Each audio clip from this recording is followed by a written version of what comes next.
Bonjour, bonsoir, chers toutes, chers tous, Hotep à vous. Bienvenue dans cette nouvelle vidéo. Il m'a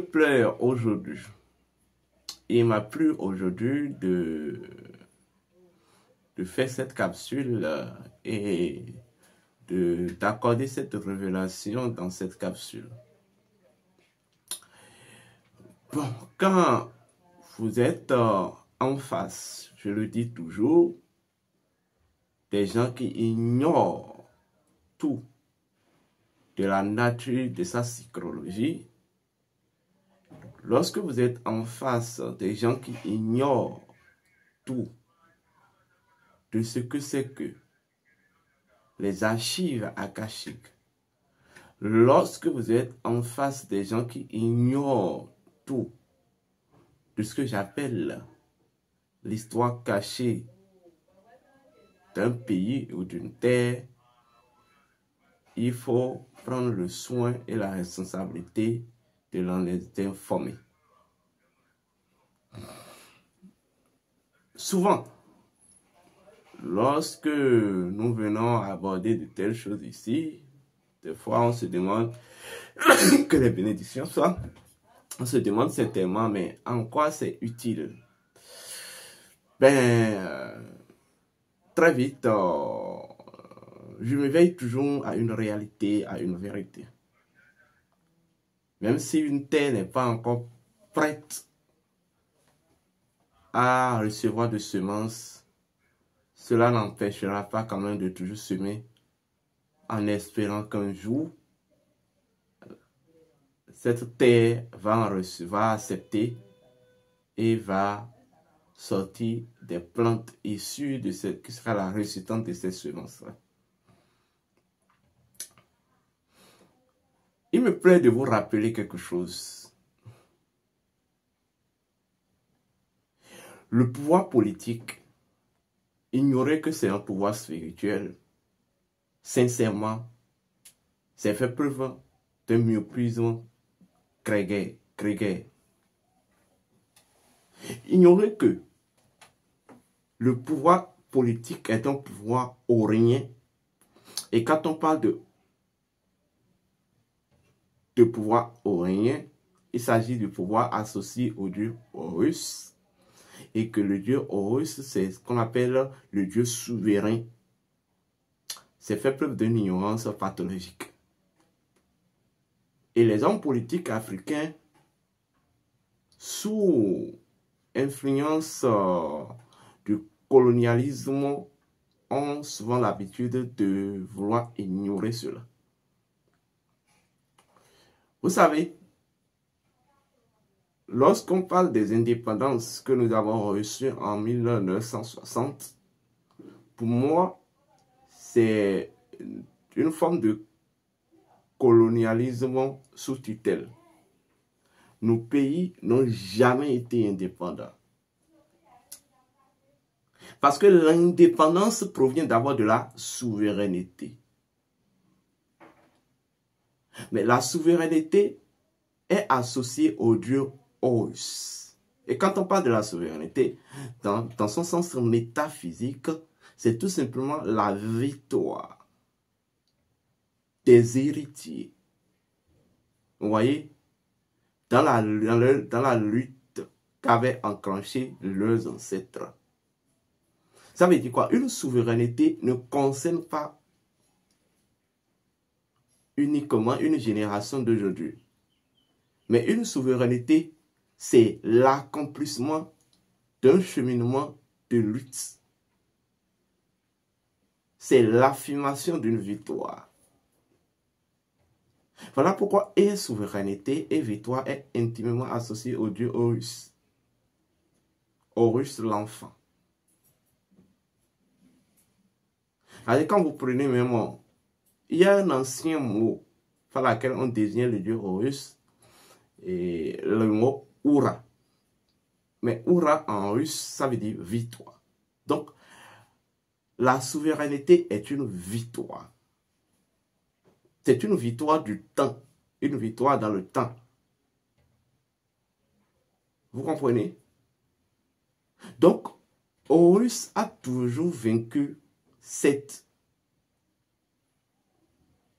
Horus a mérité le trône de ses ancêtres, le trône d'Osiris. La souveraineté... En fait, vous n'avez jamais été souverain en Afrique. Je m'explique. Il y avait une lutte qui a commencé entre vos ancêtres et les Occidentaux. Et cette lutte était fondamentalement, je vais dire, identitaire. Nous sommes d'accord? Et aujourd'hui, vous vous dites que vous êtes souverain, vous avez remporté votre indépendance, mais uniquement du plan politique. Or, les ancêtres avaient mené d'abord cette lutte-là. Sur le plan identitaire, ils n'ont pas fini. Sur le plan politique, ils n'ont pas fini. Mais vous, on vous réunit comme des labins. On vous donne un drapeau.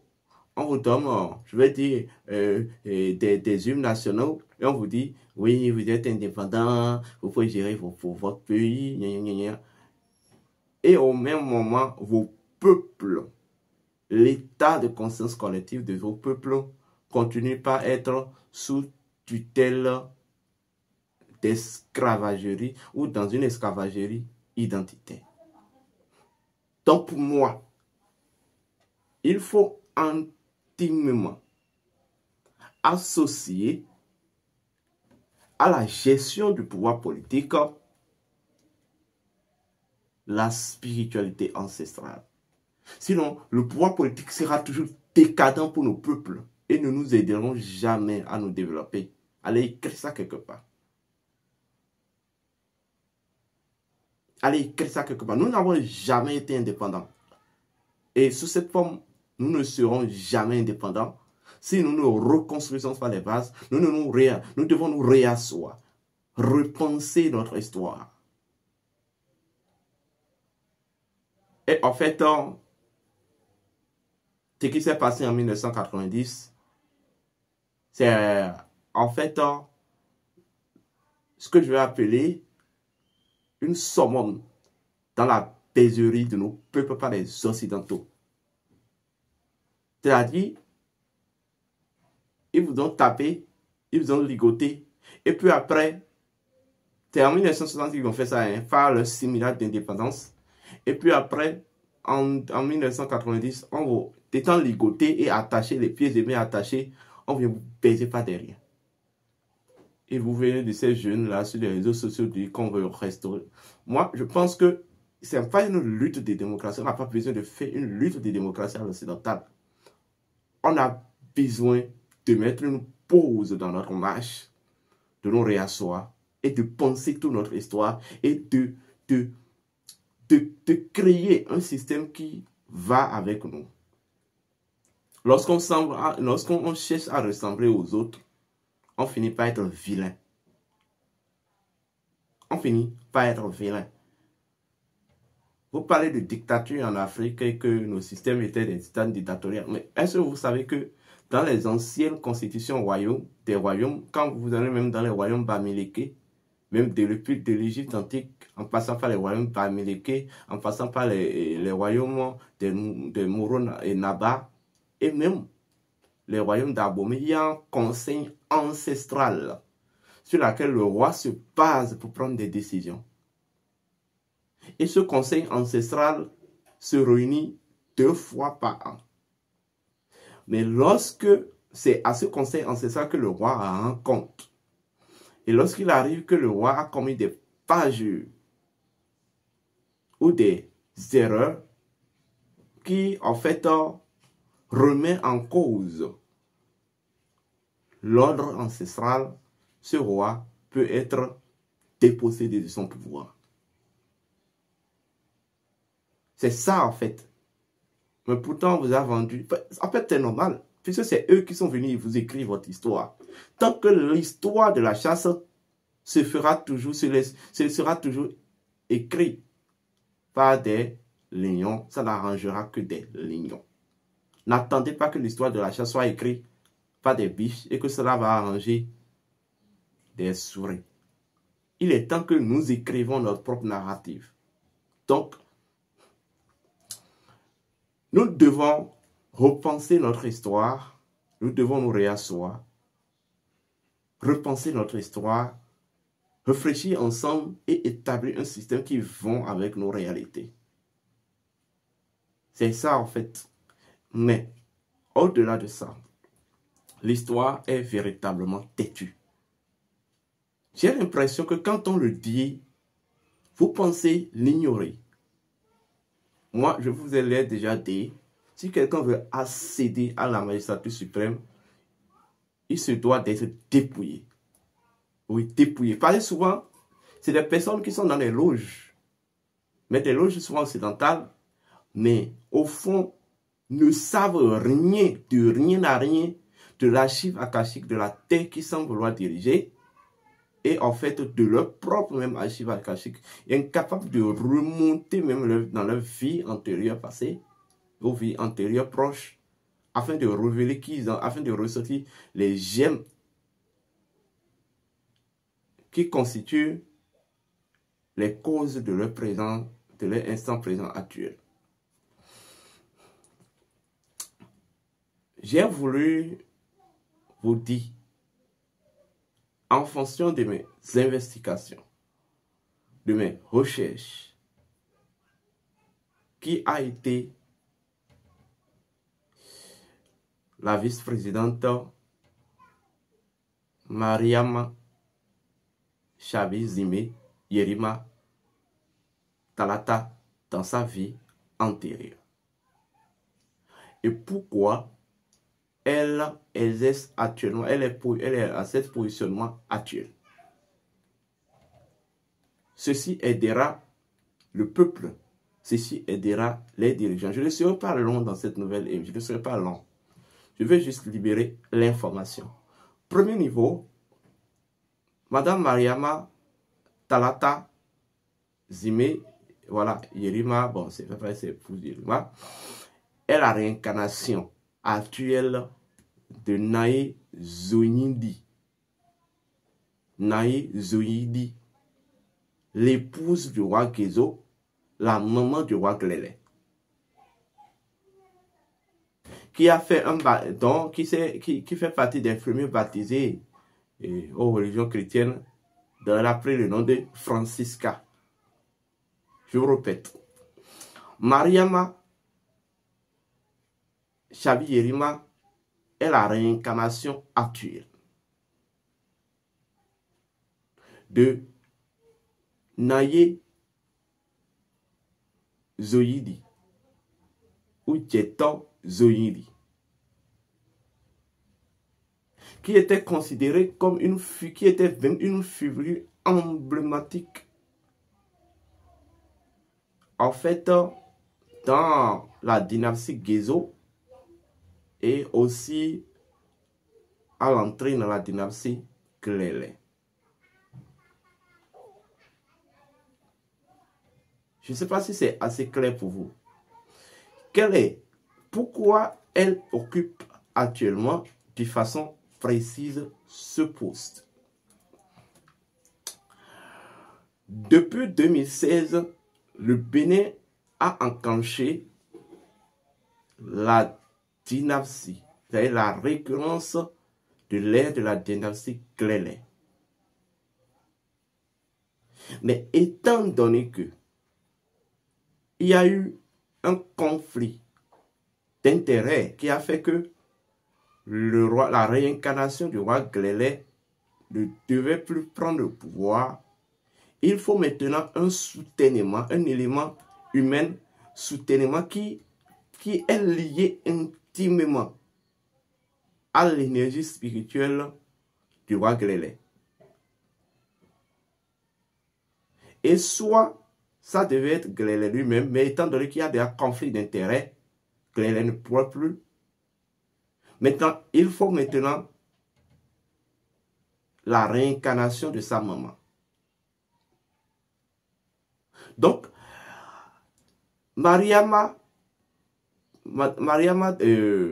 Talata sans le savoir, ou même personne ne le sait d'ailleurs, en fait, c'est en ça que je vous dis, vous êtes souvent marionnette d'une réalité plus grande que vous.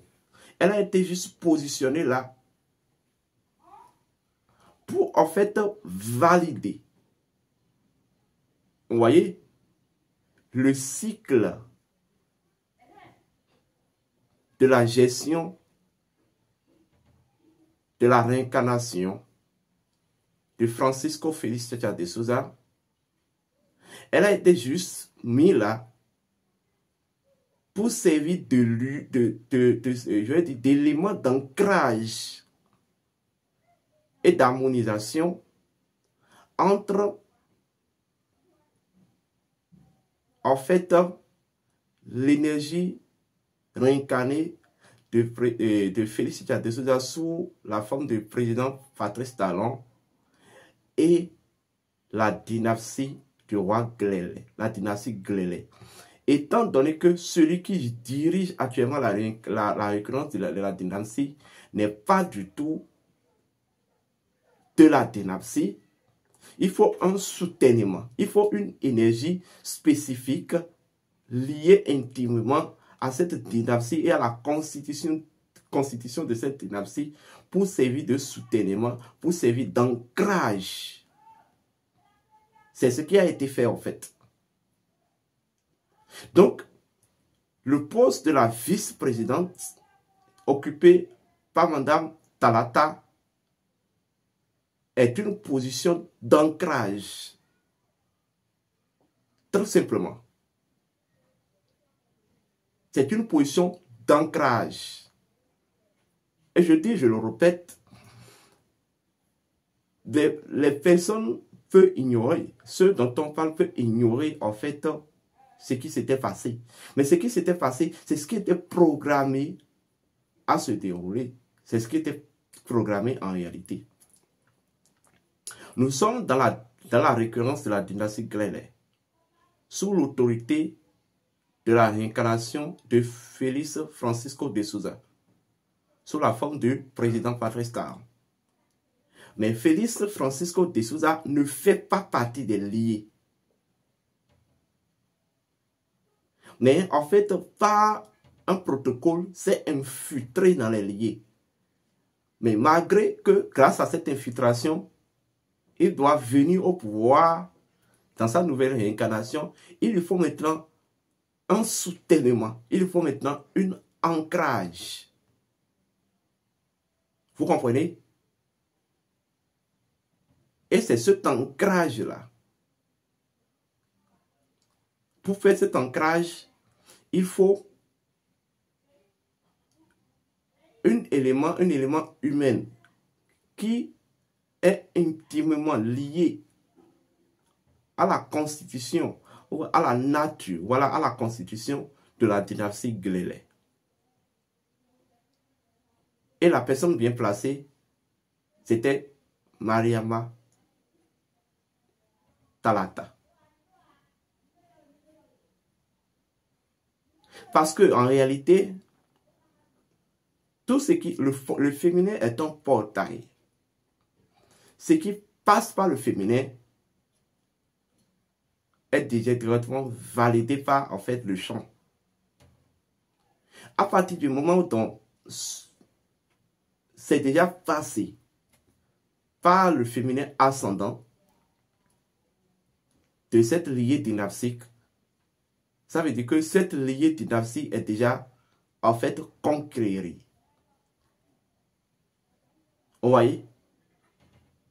Donc, c'est de ça qu'il s'agit. Maintenant, comme je vous l'avais dit, la transition devait durer un certain moment. Mais quelque chose s'était produit dans le souterrain du Bénin en 2021. Et qui a nécessité que pour la continuité, il faut une femme qui doit servir de soutènement. Mais la femme appropriée, c'était elle. Ce qui s'était produit, je ne vais pas le dire ici. Maintenant, si dans le nouveau régime, bon, si le prochain candidat de la mouvance présidentielle, elle est toujours la vice-présidente, donc c'est toujours, nous sommes toujours dans la continuité de la récurrence de l'Eglélé. Vous voyez? Mais, tant que, en fait, elle est toujours vice-présidente, il y a toujours continuité. Il y aura, ça va valider la continuité de la récurrence de la dynastie Glélé. Vous comprenez?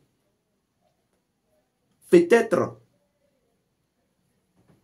sous maintenant la succession des réincarnations des enfants Tchatcha de Souza. Et que je vous ai dit qui était le président, comme était le ministre Roumia Gwadaï. Donc, elle joue un rôle de soutènement occulte.